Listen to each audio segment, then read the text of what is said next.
Okay, I think some folks are still joining. I'm seeing the numbers still climbing, but we can go ahead and get started.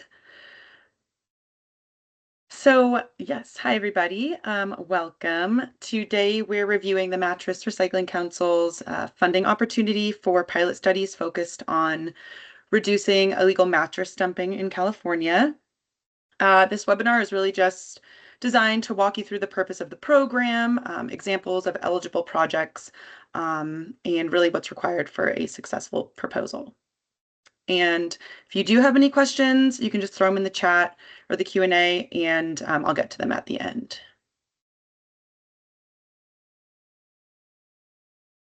So just a brief introduction. My name is Taylor Grimes. I'm the Special Projects Coordinator at MRC, and I oversee,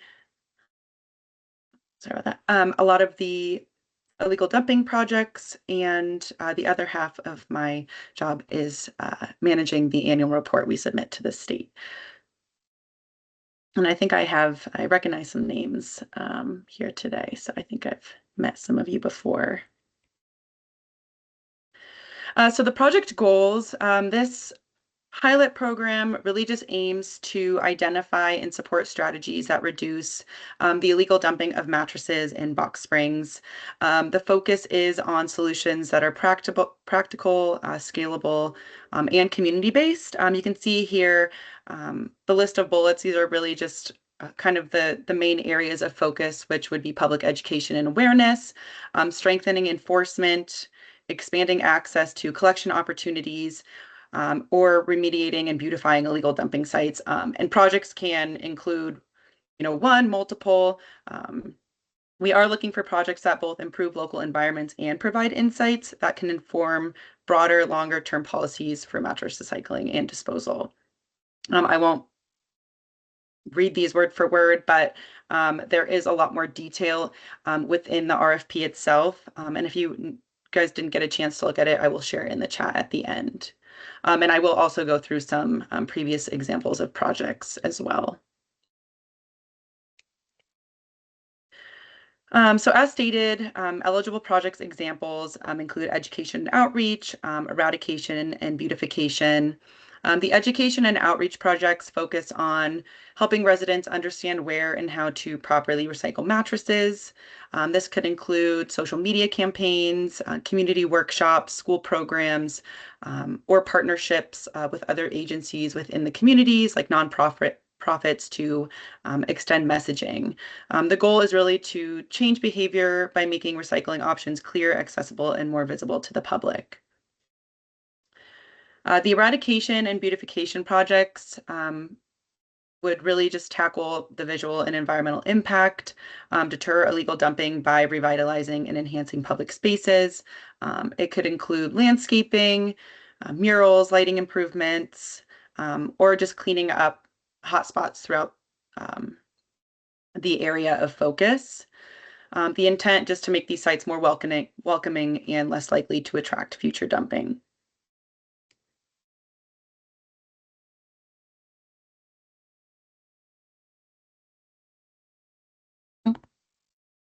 And then two other eligible project examples would be access to infrastructure, enforcement and deterrence. Access and infrastructure projects would aim to improve the convenience and equity of mattress recycling, adding or upgrading drop-off sites in underserved neighborhoods for the general public, launching new collection programs for multifamily buildings or dwellings. We have seen a lot of projects focus on multifamily dwellings for access, or partnering with haulers and retailers to provide easier disposal options. These projects can be especially valuable for rural and environmental justice communities as well.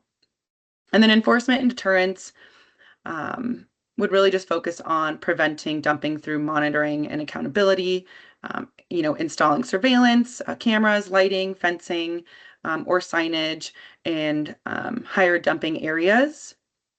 Working with law or code enforcement agencies, and then combining enforcement with community outreach, we have found to yield the strongest and most sustainable outcomes as well. And then the next slide is just some signage examples from previous projects. Kind of just highlights the clear, visible, multilingual signage can make a major difference, especially when it communicates both legal disposal options and penalties for violations. We have more signage examples that I can share as well.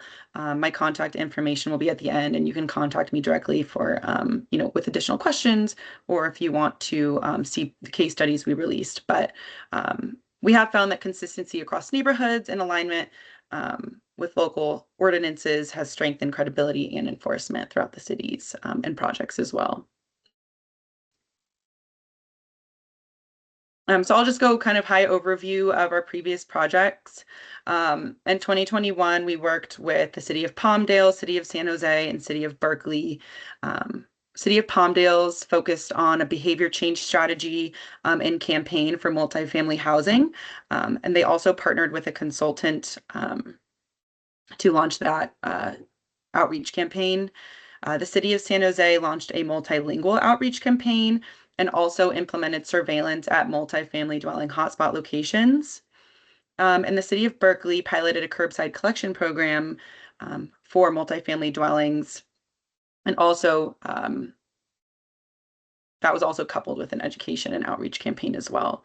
And we do have, I just want to mention, case studies for all these projects, besides two from 2024 that we are working to release this year. So I will also share those at the end as well. 2022 projects, we worked with the County of Ventura and City of Santa Fe Ventura launched an education campaign working to improve enforcement efforts in hotspot areas with surveillance. And City of Santa Fe launched a multilingual outreach and bulky item collection um, project at multifamily dwellings as well. You can see a theme here with multifamily dwellings. And they also developed ordinance and franchise agreement language for mandatory mattress and bulky item collection.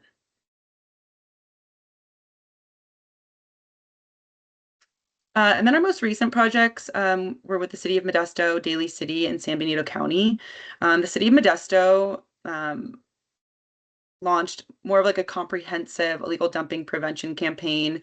They had education and outreach, surveillance, and improved disposal access by launching a temporary collection site for residents with the goal to implement a permanent site at the end of the project. Daly City worked with their hauler, Republic Services, and successfully piloted a free neighborhood mattress collection event throughout the city to increase awareness and disposal options and educate residents on the impacts of illegal dumping. And San Benito County launched a bilingual education outreach campaign, installed illegal dumping signage throughout the county, and partnered with its waste hauler as well to promote recycling programs and events, again, to raise awareness, increase participation, and educate residents. A lot more detail are in the case studies, and I can provide a little bit more detail on Daly City and San Benito County, whose case studies have not been released, if anybody has additional questions about those. So getting into the project and proposal requirements, proposals must include a data component that clearly demonstrates whether the project reduced or how the project will reduce illegal mattress dumping. Applicants must have participated in the Mattress Recycling Council's illegally dumped mattress collection initiative or provide at least 1 year of baseline data from 2024 or 2025 showing the number of illegally dumped mattresses and locations of the dumped mattresses. And just to highlight here, cleanup projects, just like mattress collection events, are not eligible alone. It must focus on prevention and reduction.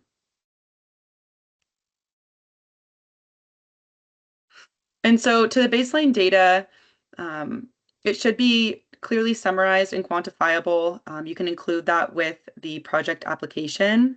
It needs to include the total number of legally dumped mattresses, again, from 2024 and 2025, locations by neighborhood, census tract, or zip code, the time frame for data collection, and type of data source, whether from municipal records, hauler logs, or enforcement reports. Accurate data is really critical for demonstrating project impact and informing future decisions as well.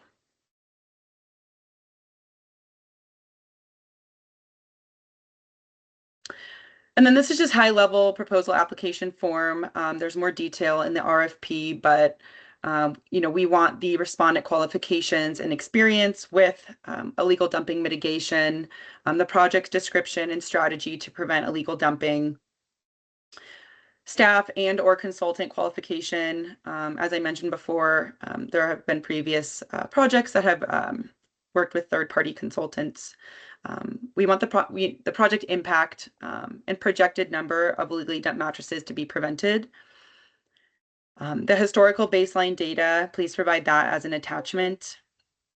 And then the work plan and timeline, and of course the project budget and estimated costs.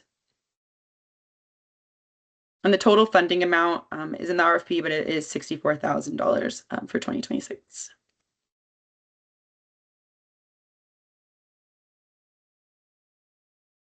And that is really just a high-level summary, and it concludes the main presentation. At this point, welcome your questions.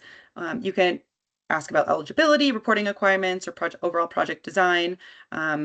Our goal here is to make sure that you have the information needed to develop a strong and actionable proposal.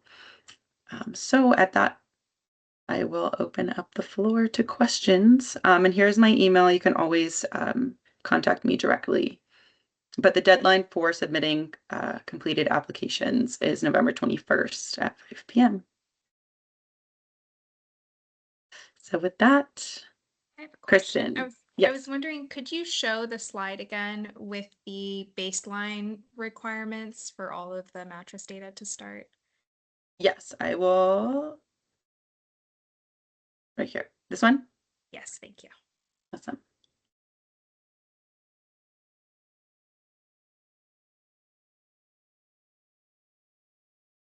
Check the chat here.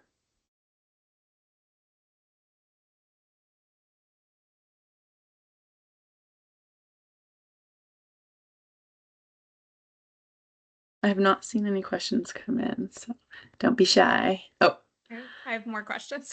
yes, yeah.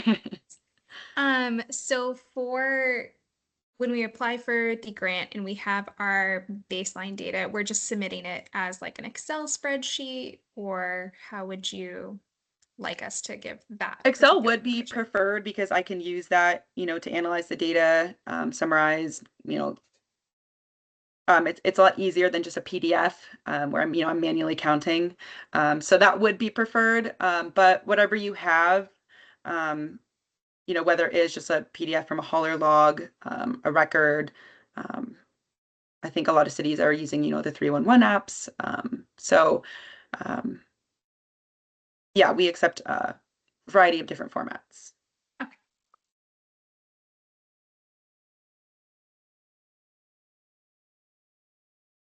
Oh, sorry about that. Thank you, Renine.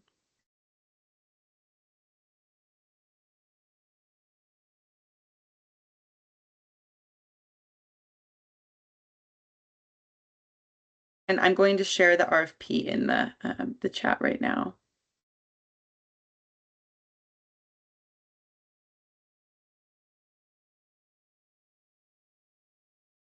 In case anyone didn't get a chance to review.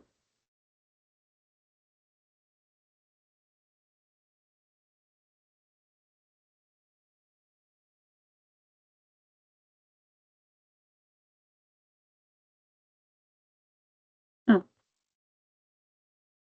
let's see.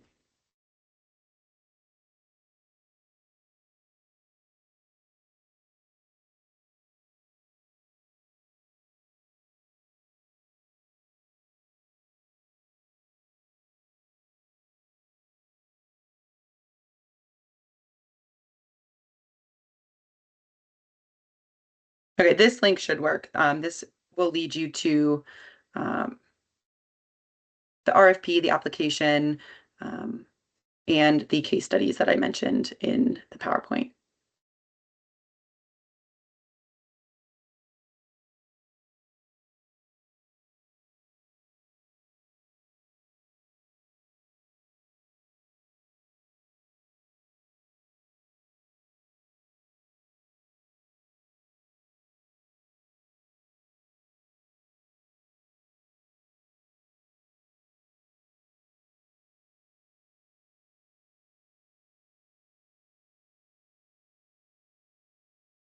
Ryan asked if the funding will be available in 2027. That's the hope in the plan, but I can't guarantee it that at this moment.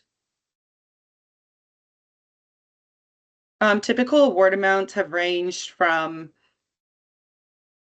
35,000 to around 100,000. This year, the maximum award amount is 64,000.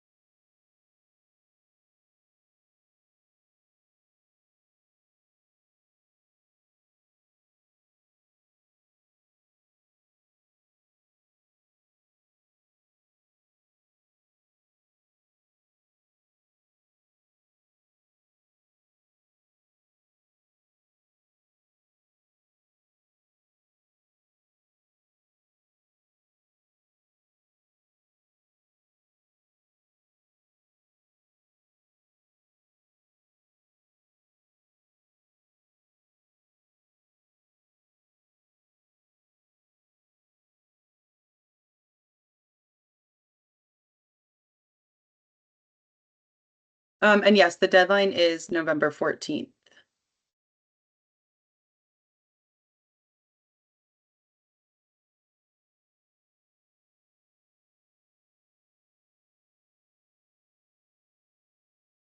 I have another question.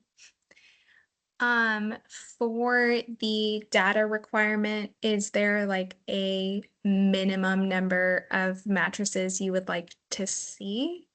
Or like, because we have got San Diego County is a pretty big region for us, and we kind of monitor the whole area.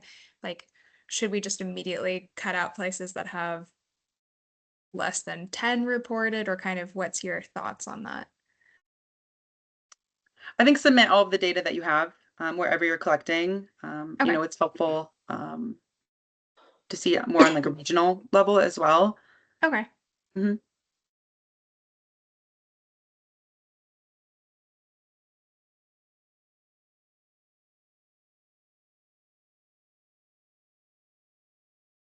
And then I'm newer to my organization. I don't know if we're a part of the mattress collection initiative, but if we were not and we joined now, would we be eligible, or we have to join now and then we would be eligible for next round of funding?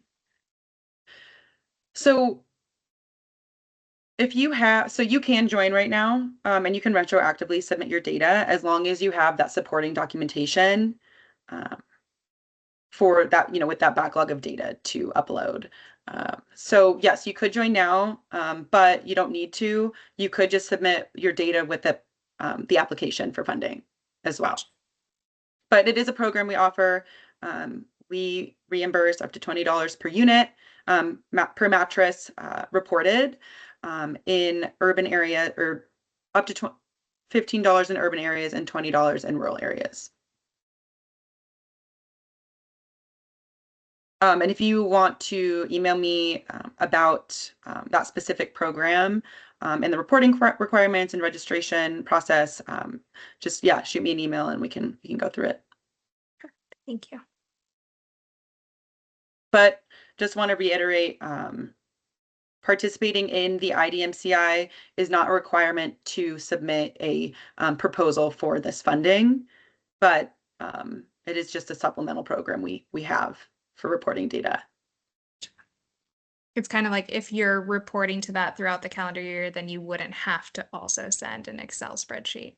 Am I understanding that correct? You could just export your data through where you're reporting, but we do want that attachment with the application regardless. Yeah.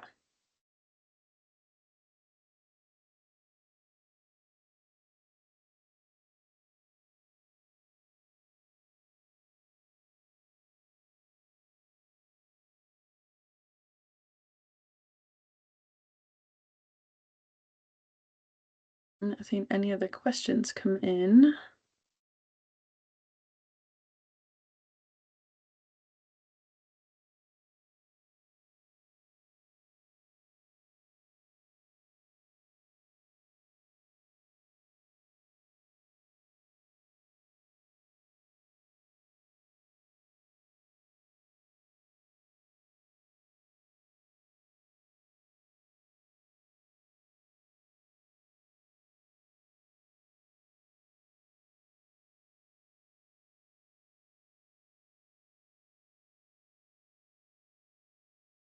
All right. I don't see any other questions coming in at this point. So we can wrap up the presentation. Again, I did provide the link to all of the resources on our website in the chat. And then my email is here as well if you want to contact me directly with any more specific questions, or if anything comes to mind after this presentation, please email me and we can discuss that further. But otherwise, yeah, thank you all for joining today, and uh, I look forward to reviewing your applications. Thanks Yeah. again. Okay, bye-bye.